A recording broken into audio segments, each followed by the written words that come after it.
السلام علیکم ورحمۃ اللہ وبرکاتہ۔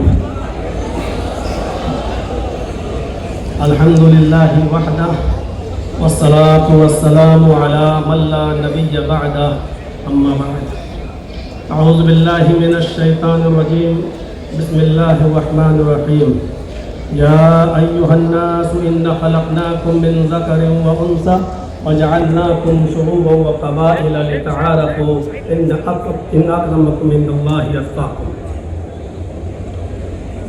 اسٹیج پر بیٹھے ہوئے معقر علماء کرام اور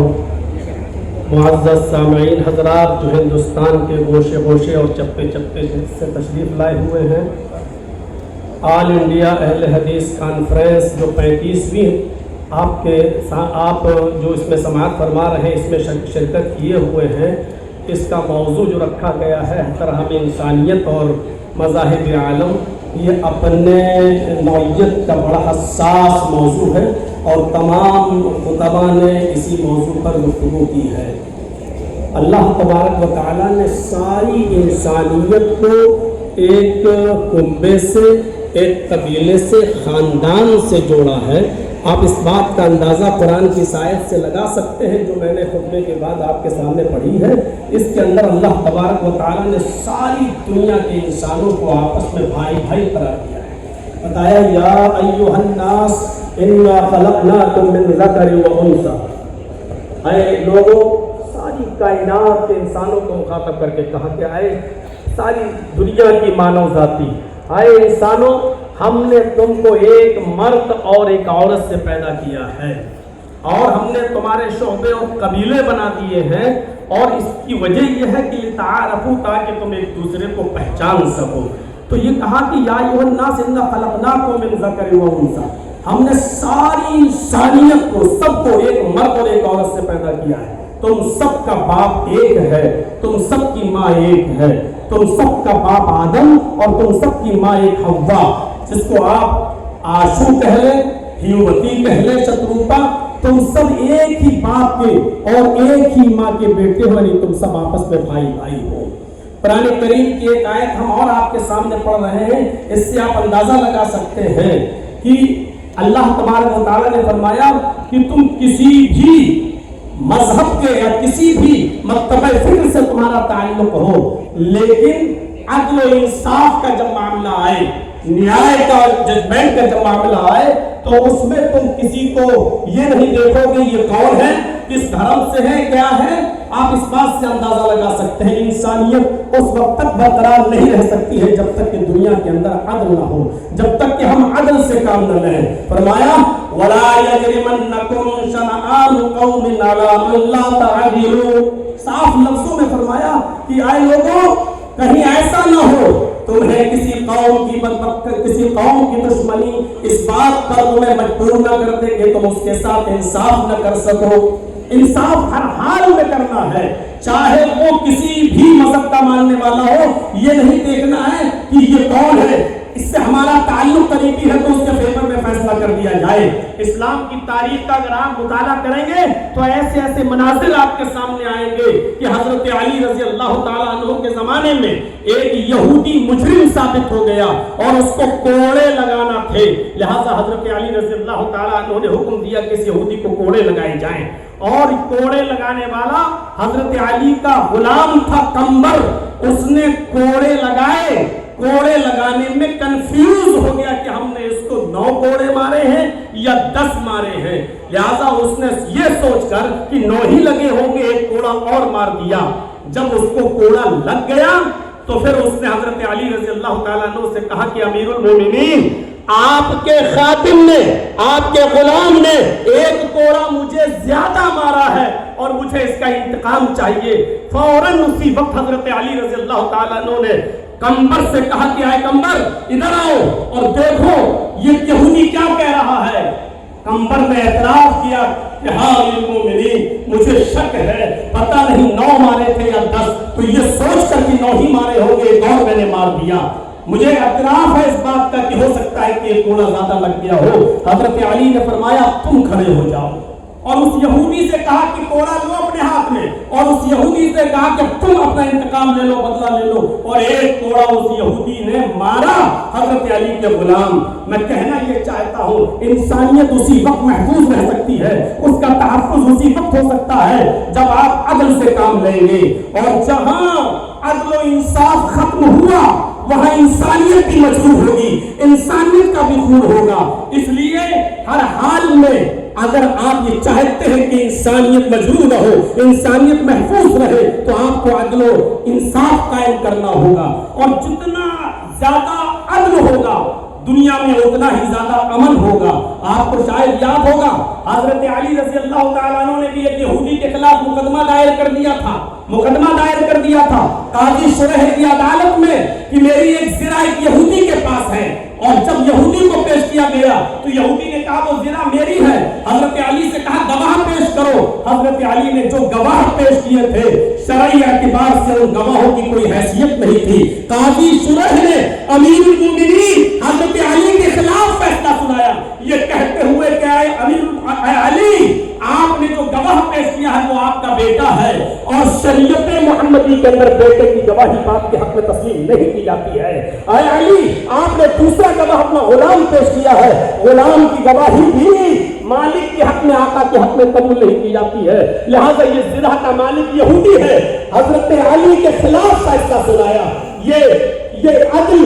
یہ انصاف ہمیں یہ بتلا رہا ہے کہ جب اس طریقے کا عدل تھا، جب اس طریقے کا انصاف تھا تو انسانیت چین اور سکون کا سانس لیتی تھی۔ یقیناً آج عدل و انصاف ہمارے معاشرے سے ختم ہوتا چلا جا رہا ہے۔ وہ ملک شام کا وہ واقعہ بھی ہمارے اور آپ کے سامنے آنا چاہیے کہ حضرت عمر فاروق جب ملک شام گئے تو ایک 12 سال کے یہودی بچے نے عمر ابن عاص کے بیٹے کے خلاف شکایت کی کہ امیر المومنین، ہمیں عمر ابن عاص کے اس بچے نے، عمر ابن عاص کے اس یہودی نے کہا کہ عمر ابن عاص کے بیٹے نے ہمیں کو گھوڑا مارا ہے، میرا گھوڑا اس سے آگے نکل گیا تھا ریس میں۔ حضرت عمر فاروق نے سنا تو فوراً غصے سے لال پیلے ہوئے حضرت عمر ابن عاص سے کہا کہ کیا ہو رہا ہے، فوراً بلایا گیا۔ بیٹے نے، عمر ابن عاص کے بیٹے نے اپنا جرم کا اقرار کیا اور اس یہودی بچے سے کہا کہ تو بھی اپنا انتقام لے لے۔ ہماری حکومت، ہماری خلافت، ہماری چودراہٹ سب کچھ ہونے کے باوجود خود عمر ابن عاص کے بیٹے کو اس یہودی بچے نے کوڑا لگایا۔ میں علامہ احسان الہی ظہیر کی ایک بار تقریر سن رہا تھا، انہوں نے تو اپنے خطاب کے اندر یہ بھی کہا کہ ایک کوڑا حضرت عمر فاروق نے اپنے خاتم سے کہا کہ عمر ابن عاص کو بھی لگاؤ۔ جب عمر ابن عاص کو کوڑا لگا تو انہوں نے پوچھا کہ مجھے کیوں کوڑا مارا جا رہا ہے، میرا کیا قصور ہے؟ تو فرمایا تمہارا قصور یہ ہے کہ تم نے اپنے بیٹے کو صحیح تربیت نہیں دی ہے، اگر تم نے اپنے بیٹے کو صحیح تربیت دی ہوتی تو تمہارا بیٹا ناجائز کسی یہودی بچے کو کوڑا نہیں مارتا۔ یہ تحفظ انسانیت کا میرے بھائیوں وہ دور تھا جب عدل تھا، جب انصاف تھا، تو اس طریقے سے ہمارے معاشرے اور سماج اور سوسائٹی کے اندر انسانیت کا تحفظ تھا۔ آج ذرا آپ اپنے علاقوں میں دیکھیں، اپنے ملک کی بات تو چھوڑ دیجئے، کسی ایک چھوٹی بستی کے اندر بھی آپ کو عدل کے یہ نمونے نہیں ملیں گے، عدل کی یہ چیزیں آپ کے سامنے نہیں آئیں گی۔ قرآن کریم تحفظ انسانیت کے سلسلے میں اتنی عظیم بات کہتا ہے۔ میں جانتا ہوں جن لوگوں نے دیگر ادیان کا مطالعہ کیا ہوگا ان کو اچھی طریقے سے معلوم ہوگا کہ اس طریقے کی کوئی بات دوسرے مذہب میں اس کا عشر بھی نہیں ملے گا، 10واں حصہ بھی نہیں ملے گا۔ من قتل نفسا بغیر نفس او فساد فکأنما قتل الناس جميعا، جس نے کسی ایک انسان کو قتل کر دیا، نفس واحد کا قتل کیا، ہندو مسلم کی قید نہیں، کسی ایک انسان کو اگر قتل کر دیا تو قرآن کہتا ہے، یہ ہمارے اسلام کے اصول اور ضابطوں میں شامل ہے، صاف طور پر اللہ تبارک و تعالیٰ نے فرمایا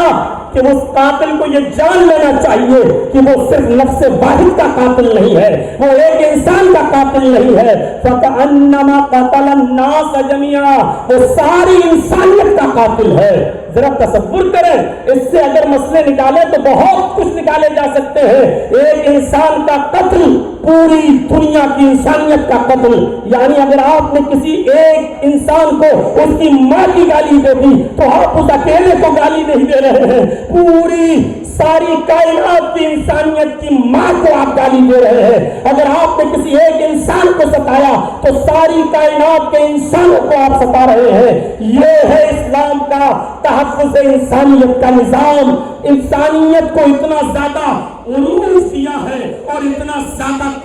زیادہ اہمیت کی ہے کہ ہر انسان کو سوچنا چاہیے، جب ماحول خراب ہوتے ہیں تو جنگیں بھی ہوتی ہیں۔ اگر آپ ہمارے ملک پر کوئی ٹیڑھی نظر ڈال کے دیکھیں تو کیا ہمارا ملک خاموش بیٹھا رہے گا؟ ہوتا ہے، اسلامی دور میں بھی جنگیں ہوئی، لیکن تعجب کریں گے آپ، سوچیے اور سمجھنے کی کوشش کیجئے کہ اللہ کے نبی صلی اللہ علیہ وسلم کے زمانے میں بھی جنگیں ہوتی تھی، لیکن آپ کو یہ معلوم ہونا چاہیے کہ ان جنگوں کے اندر بھی کتنی پابندی تھی کہ محمد رسول اللہ نے کہا اگر آپ کو لوگ مجبور ہی کر دیں اور لڑنے پر آپ آمادہ ہی ہو، اس کے علاوہ کوئی چارہ نہ ہو تو تم جنگ کرو، لیکن یاد رکھنا اس جنگ کے اندر بھی تمہارے لیے اصول ہے، اور اصول یہ ہے کہ تم کسی بوڑھے کے اوپر تلوار نہیں چلاؤ گے، تم کسی عورت کے اوپر تلوار نہیں چلاؤ گے، یہ تم کسی معصوم بچے کی گردن پر تلوار نہیں چلاؤ گے۔ یہ اصول اور یہ ضابطے بتائے ہیں، یہ نبی اکرم کا یہ فرمان پوری دنیا کی انسانیت کو سوچنا چاہیے کہ آج اسرائیل کس طریقے کی بمباری کر رہا ہے اور ناجائز طور پر فلسطین کے معصوم بچوں کو مار رہا ہے، قتل کر رہا ہے، عورتوں کو مار رہا ہے یا بیوہ کر رہا ہے۔ ساری دنیا کی انسانیت خاموش بیٹھی ہوئی ہے، وہ بچوں ہی کو ظلم و ستم کا نشانہ بنا رہا ہے، وہ وہاں کے لوگوں کو ناجائز طور پہ مار رہا ہے۔ میں کہنا یہ چاہتا ہوں کون غلط کون صحیح ایک الگ مسئلہ ہے، لیکن یہاں انسانیت مجروح ہو رہی ہے۔ محمد رسول اللہ صلی اللہ علیہ وسلم نے اس دور میں بھی یہی کہا تھا کہ کوئی بھی شخص جو ہے کسی بوڑھے کی گردن پہ تلوار نہ چلائے، کوئی بھی شخص کسی معصوم کی گردن پہ تلوار نہ چلائے، کوئی بھی شخص کسی عورت کو نہ مارے، کسی بوڑھے کو نہ مارے۔ یہ اصول اور یہ ضابطے متعین کیے تھے اسلام نے۔ میرے بھائیوں، نبی اکرم صلی اللہ علیہ وسلم کے زمانے میں بھی جنگیں ہوا کرتی تھی، اور آپ غزوات و سرایا کی تعداد جوڑیں۔ علامہ ابن القیم الجوزی رحمۃ اللہ علیہ نے زاد المعاد میں لکھا ہے کہ نبی اکرم صلی اللہ علیہ وسلم کے زمانے میں آپ کے غزوات و سرایا کی تعداد جوڑی جائے تو تقریباً 80 ہے۔ 54 تو وہ غزوات ہیں جس میں نبی اکرم شامل ہوئے، اور